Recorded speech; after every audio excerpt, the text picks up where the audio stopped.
update muna po tayo sa posibleng gawin na naman itong sina Alputera mga kababayan at netong sina LRY kasi magsasagawa na naman ata ng protesta sa darating na February 23 kung saan araw po yan ng confirmation charge nito pong si dating Pangulong Rodrigo Duterte mga kababayan. Ano po dahil kung mapapansin nyo po sa 23 hindi po natin alam kung a-attend itong si Duterte kung magpapartisipasyon po ito sa ICC mga kababayan or hindi. Pero isa lamang po yung sigurado dito mga kababayan na ito pong kampo ni Alputera magsasagawa daw po ng protesta. Kasi sabi po dito ni Alputera mga kababayan, tay kami naman.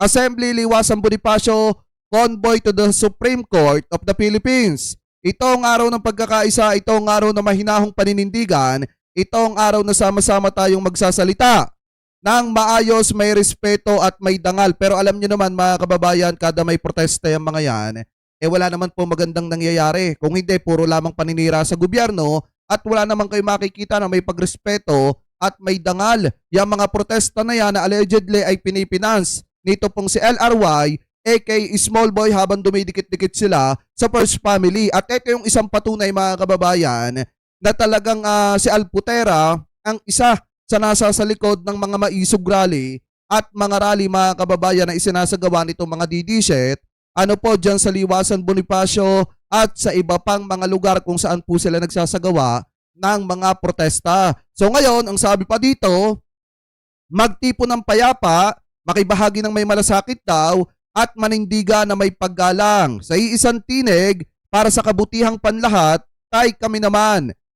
Please, magsuot daw ng black na damit mga kababayan. Pero maliwanag po dito, ang nasa sa likod ng protesta na ito mga kababayan, ito pong pagtitipon nila na ito, ay si Alputera na di umano, pinipinance nitong si LRY, aka Small Boy. So ano kaya ang sasabihin ng First Family kapag nalaman nila na ganito ang pinaggagawa ng mga ito na hindi naman talaga para kay Digong yan. Kung hindi, unang-una, para po yan, yung mga papirma-pirma na yan, yan po ay para talaga sa maagang pangangampanya ni Sara Duterte. Itinatiming lang nila at sinasabi lang nila na para kay Duterte yan para makakuha ng awa at simpatsya sa mga kababayang Pilipino po natin. Dahil aminin man nila o hindi, mga kababayan, alam nila sa mga sarili nila na malabo na po makalabas etong si Duterte. So ngayon, mga kababayan, eto na. Pakinggan po natin etong nakita nating balita mga kababayan na kung saan nagsalita etong si Malo Tiquia at sinasabi na iniiba daw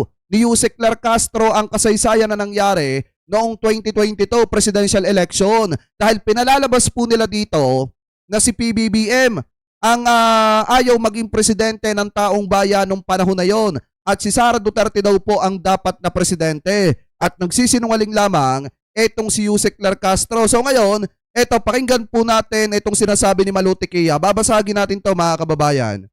Hindi ko naiintindihan yang si Yusek Castro. Ayoko nang tawagin BFF, napakasinungaling no? Na iniiba niya yung kasaysayan. Kung maalala po natin, Prof, bago siya naging Vice Presidente, yung panahon pa lamang ng kanilang kampanya, yung unity team, kasama si ngayon ay Pangulong Bongbong Marcos Jr. Ang gusto talaga ng taong bayan, kung hindi ko nagkakamali, si Vice President Sara Duterte ang maging Pangulo ng bansa. Give way. May gusto lang yan. Hindi, sa totoo mga kababayan, eto.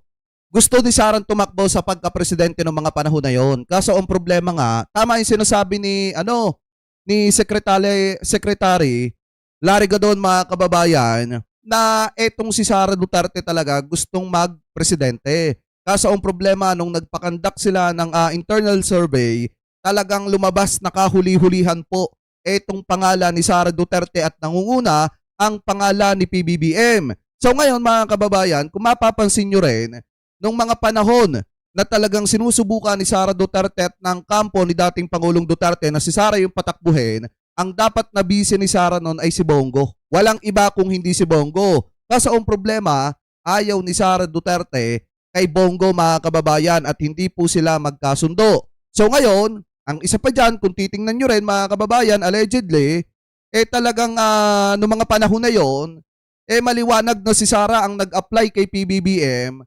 na vice presidente ni PBBM. Kasi kung tutuusin, iba naman po talaga ang vice ni PBBM at hindi po si Sara Duterte. Kaso ang problema, nag-apply si Sara Duterte ng pagka-vice presidente kay PBBM. Sinabi ni Sara na siya na lang yung kuhanin, pinirsinta pa ni Sara yung kanyang sarili na siya na lamang po yung kuhanin na vice presidente ni PBBM sa darating na eleksyon 2022 o presidential election noong 2022 mga kababayan. So ito, ituloy pa natin.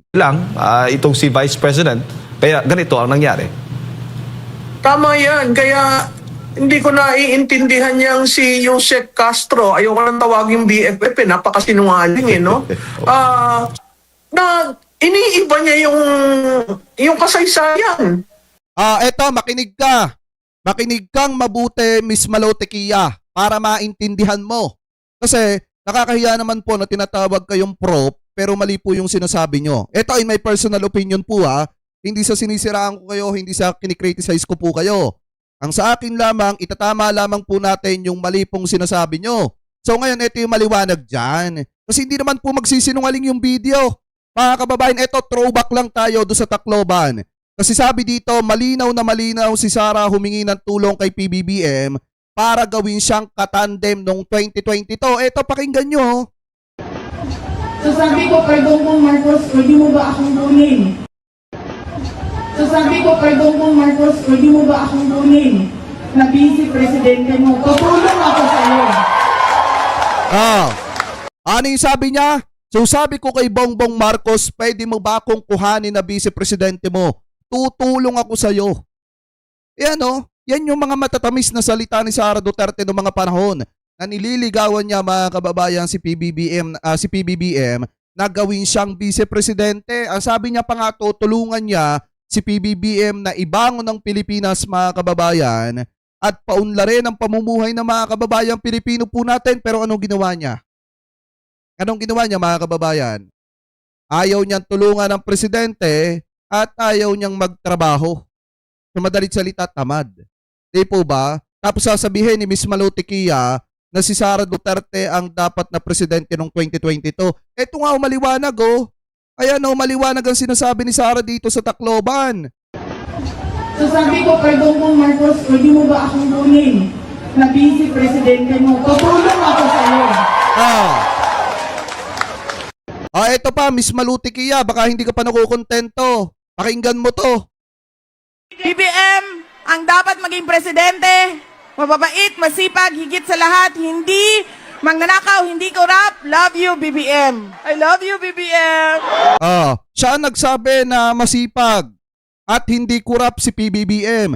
So ibig sabihin yung sinasabi ni Sara Duterte ngayon na si PBBM ang pasimuno ng korupsyon dito sa ating bansa, wala pong katotohanan yan. Kasi mismong ang nagsabi na hindi kurap si PBBM ay si Sara Duterte na ngayon ay naninira kay PBBM. Ayan diba? Anong sabi ni Sara Duterte dyan? Si PBBM ang dapat na presidente kasi masipag, mabait at hindi kurap. Hindi magnanakaw. Tapos ngayon, inaakusahan nyo na porket hindi nyo nakaalyado. Diba? Porket hindi nyo na kasama, hindi kayo sinamahan sa maduduming gawain nyo. Aakusahan nyo na ng kung ano-ano. Diba? Ganyang kadumi ang politika, mga kababayan. Yung tao na akala mo'y nag-I love you sa'yo na mahal ka, pero yan yung tatraidor sa'yo. Tandaan nyo yan. Pero hindi naman lahat. Kaya nga kay Miss Malotekia, kay Prop, sana po aralin nyo. Yun lamang po ang payo ko, aralin nyo. Kasi masama naman po, magbabato kayo, nasasabihin nyo, iniiba yung kasaysayan. Ang kasaysayan nga, nag-apply si Sara Duterte na vice presidente ni PBBM. Diba? Yun ang kasaysayan, yun ang totoong nangyari at yung sinasabi natin dito, yun yung totoo. Di po ba mga kababayan? Ang kasaysayan, pumunta yung magkapatid sa Davao, hiningi na kung ikay tatakbo, ikaw na lamang ang sa taas, ako na lang ang vice presidente. Ano ba sinabi ni Mayor Sara? Eto. Miss Malotekia, sino po ang nagsisinungaling sa inyo? Ikaw po ba o si Sara Duterte? Tanong ko lamang po kasi iba po yung sinasabi ni Sara Duterte dito. So sabi ko kay Bongbong Marcos, pwede mo ba akong kunin? Na vice presidente mo, tutulong ako sa'yo. Sino po ba nagsisinungaling sa inyo? Miss Malutiki, ako nagtatanong lang naman. Kayo po ba o si Sara Duterte? Hindi, tanong ko lamang po sa inyo, sino po nagsisinungaling sa inyo? Kasi iba po yung kinikwento nyo sa sinasabi ni Sara Duterte dito. So sabi ko kay Bongbong Marcos, pwede mo ba akong kunin na vice presidente mo? Tutulong ako sa'yo. Ayan o. Anyway, tuloy pa natin. Hindi, ikaw na. Nagpabaya siya. Binigay niya sa kanya. Pagkatapos sasabihin, kaya nanalo dahil sa Pangulo. Yun Kung talaga ang titingnan totoo. nyo, again, datos tayo, no? Saan nakakuha ng boto si Marcos na hindi niya tradisyon na baluarte? Hindi ba sa lugar ng mga Duterte? Kung titingnan natin yung Northern Luzon, doon ang mga Marcos. Bakit kailangan nilang bumaba sa Davao City at hingin ang kanyang suporta? At klarado sa pag-ikot ng kampanya, yung si Claire, yung Hindi, ganito, ibalik natin kay Miss Malutikia yung sinasabi niya. Tanong ko lamang po sa inyo, Miss Malutikia, saan po ba nakakuha rin si Sara Duterte ng malaking boto, ng maraming boto? Diba, sa Ilocos. Dahil lahat ng mga Marcos loyalists, sinulido talaga si Sara Duterte noong mga panahon na yon. Totoo po yan. Samantalang yung mga DD-shit, sinulido ba si PBBM noong mga panahon na yon? Hindi. Kasi may mga nag-isku Sara, may mga nagmani Sara, may mga nagleni Sara, may mga nag-ping Sara, mga kababayan, noong mga panahon na yon. Hindi sinulido ng mga DD-shit. Yung si PBBM. Ang sinulido talaga nila, mga kababayan, sa totoo lang, ang pinakasinuportahan nila noong mga panahon na yon si Yorme, si Isko. Yun po yung totoo. Sana maliwanag.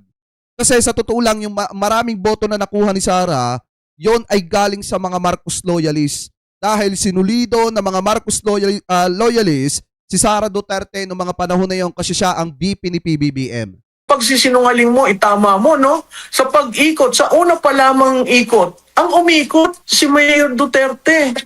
Si Mayor Sara na Yan, ito. Ito, mismo netizen sa'yo, ang sumusoplak, Prof. Malutikia. Mismong netizen na nag-comment dito sa comment section, ang sabi dito, Malo, pinatawag kami noon sa PDP Laban HQ kasi mahina si Duterte sa Luzon. Ayan! Ayan, ito, wait lang. Highlights natin. Ipin. Yan. Yan. Ito, ipinin ko na para makita nyo naman. Ayan, nakapin sa taas. Basahin nyo sa comment section. Ano yung sabi dito? Malo, pinatawag kami noon sa PDP Laban HQ kasi mahina si Duterte sa Luzon. Ayan, Di ba, mga kababayan? Alam nyo pa nga sa totoo lang ng mga panahon na yon, sa tindi, mga kababayan, ng sakripisyo ng mga vlogger na yun, meron nyo sinusuot namin yung Sara All, yung jacket, gumagawa pa kami ng commercial noon para lang mapag-usapan si Sara kasi humihina siya sa Luzon. 'Di ba? Humihina si Sara sa Luzon, si PBBM sure win na talaga 'yan noong 2022. Totoo 'yan, totoo 'tong sinasabi ko, mga kababayan, kasi noong 2022 magkakasama tayo noon. 'Di ba? Alam niyo, magkakasama tayo noong 2022, ikinakampanya pa natin 'yan. 'Di ba? Nakikipagbardago lang pa tayo doon sa ibang mga vlogger. Kung matatandaan nyo, noong 2022, nagsusot pa nga kami ng Sara All. Diyan pa nga yung damit ko, mga kababayan, na may nakalagay na Sara All eh. Diba? Ewan ko kung naandi dito sa wait lang. Search ko nga yung Pakita ko nga sa inyo yung dating ginawa ko. Ito pa nga ako ng damit dyan eh. Diba? Wait lang. Pakita ko lang, mga kababayan. Habang piniplay natin to, pakita ko lang yung commercial tandaan mo yun, yung umikot siya on her own.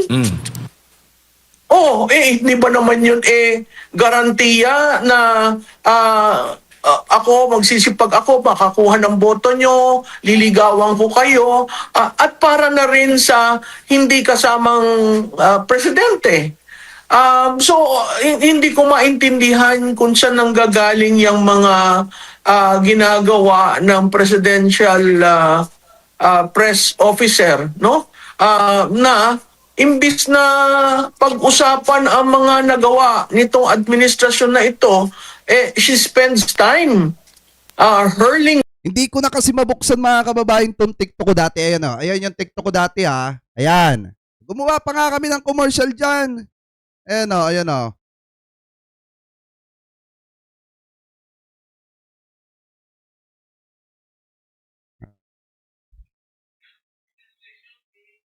Okay lang po, sir. Thank you. Okay lang yan.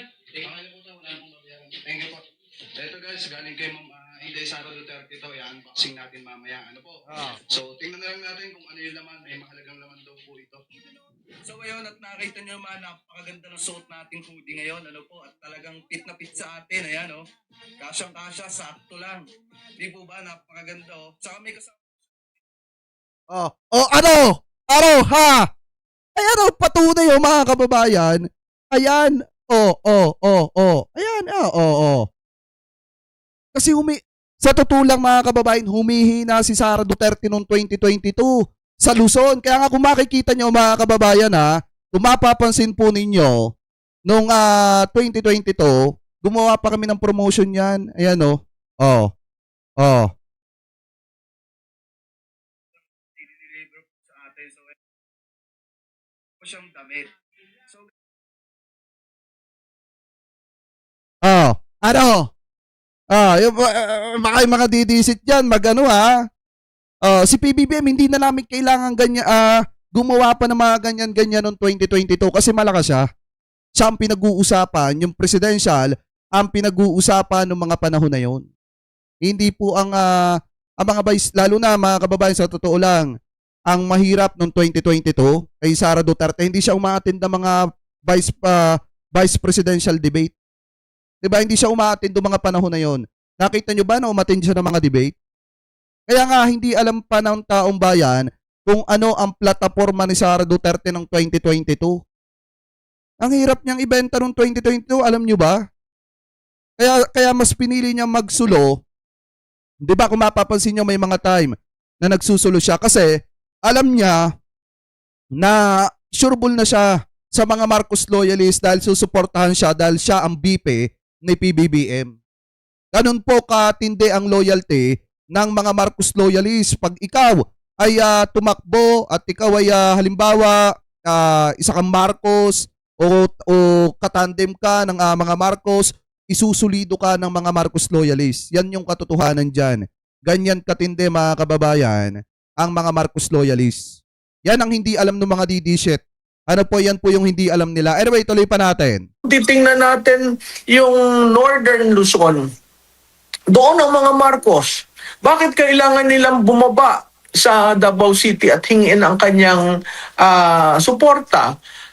At klarado sa pag-ikot ng kampanya, yung si Claire, yung pagsisinungaling mo, itama mo, no? Ako mga kababayan, talaga yung sinasabi ko sa inyo, totoo yun. Pinakita ko pa yung video. Gumawa pa nga kami ng promotion nun. Sa totoo lang mga kababayan, mapabango lang yung pangalan niya.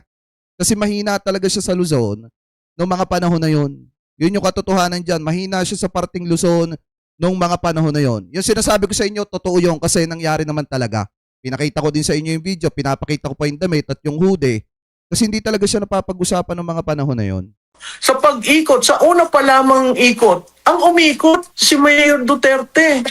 Si Mayor Sara, natandaan mo yun? Tanda ko yan. Eto mga kababayan yan yung kinikwento ko sa inyo. Sakto sinabi ni Ms. Malutequia, yung unang ikot, yan yung nagmo-motorcade nga mga kababayan. Na kinikwento ko sa inyo, nagmotorcade, nagmotor-motor. O ngayon, kada bababa siya ng motor niya, hindi siya gaanong pinagkakaguluhan kasi hindi niya nadala yung kasikatan ng kanyang tatay. Kaya nga ang nangyari noon mga kababayan, eto ikikwento ko ulit sa inyo. Nung nag-motorcade si PBBM, di ba sinuportahan ng maraming Marcos loyalist noong mga panahon na yon. Ngayon, kung mapapansin nyo, nung si Sara Duterte, siyang nanguna eh. Nanguna siya nag-motorcade, nag-ikot-ikot, balak nilang ikutin ang buong Pilipinas gamit yung motorsiklo mga kababayan. Kaso ang problema, hindi naman siya ganun ka-famous katulad ng kanyang tatay. Kaya ang ginawa niya, nakitandem siya kay PBBM, sumasama-sama na siya kay PBBM nung panahon ng eleksyon. Kasi nga, kung siya magsusulo mga kababayan, hindi naman siya susuportahan ng iba natin mga kababayang Pilipino kasi hindi naman siya totally kilala noong mga panahon na yon. Ang alam lang ng iba, anak ni Duterte yan, pero hindi nila alam kung anong klaseng serbisyo meron si Vice President Sara Duterte. Ano po kaya yung sinasabi ko sa inyo? Totoo yan. Kasi yan po talaga yung nangyari noong 2022. Yung umikot siya ng on her own? Oo, di ba naman yun garantiya Tama. na ako, magsisipag ako, makakuha ng boto nyo. O, at least napatunayan ko mga kababayan na yung kwento ko sa inyo na lagi kong inuulit-ulit na sinubukan niyang ikutin sana yung kaso hindi niya nakuha yung kasikatan ng kanyang tatay. At least tumama. Kasi sinabi ni Miss Malutikia, nag-ikot si Sara Duterte on her own. Yun talaga ang nangyari. Kaso ang problema, hindi napapansin niya na hindi siya dinudubog ng tao kasi hindi siya gaanong kilala. Lalo na sa parting Luzon, mga kababayan. Noong mga panahon na nagsisimula siya na tumakbo sa pagkabise. Liligawan ko kayo at para na rin sa hindi kasamang presidente. So, hindi ko maintindihan kung saan nanggagaling yung mga ginagawa ng presidential press officer, no? Na imbis na pag-usapan ang mga nagawa nitong administrasyon na ito, she spends time hurling lies. Yun ang problema dito sa taong ito, puros kasinungalingan. So, itong ginawa ni Vice President Duterte, klarado naman yan kung ano talaga ang kasaysayan at kung paano ang desisyon na maging vice presidente siya. Marami nga nalungkot nung nag-decide siyang mag-slide down. Unang-una na dyan ang tatay niya. Pangalawa na dyan ang mga tao sa Davao. So, klarado yun. Huwag nating ibahin ang kasaysayan. Hindi, alam din naman kasi nilang hindi talaga mananalo si Sara noong mga panahon na yon. Kasi unang-una, ang gusto kasi talaga ng tatay niya, kaya maaga pa lang siniraan na si PBBM, alam nyo yon, yung tinawag agad na weak, binasag agad ang mga Marcoses.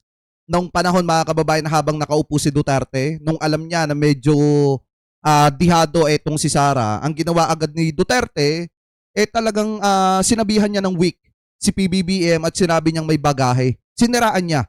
Inunti-unti niya mga kababayang sirain si PBBM, kaso nga lang ang problema, hindi naman siya nagtagumpay noong mga panahon na yon. At ang gusto pa rin ng taong bayan ay masubukan ang serbisyo ng mga Marcos, maibalik yung dating serbisyo ng Marcoses. So ngayon, kung mapapansin nyo, tama rin yung sinasabi, uulitin ko, yung sinabi ni Secretary Larry Gadon na nagsagawa nga sila.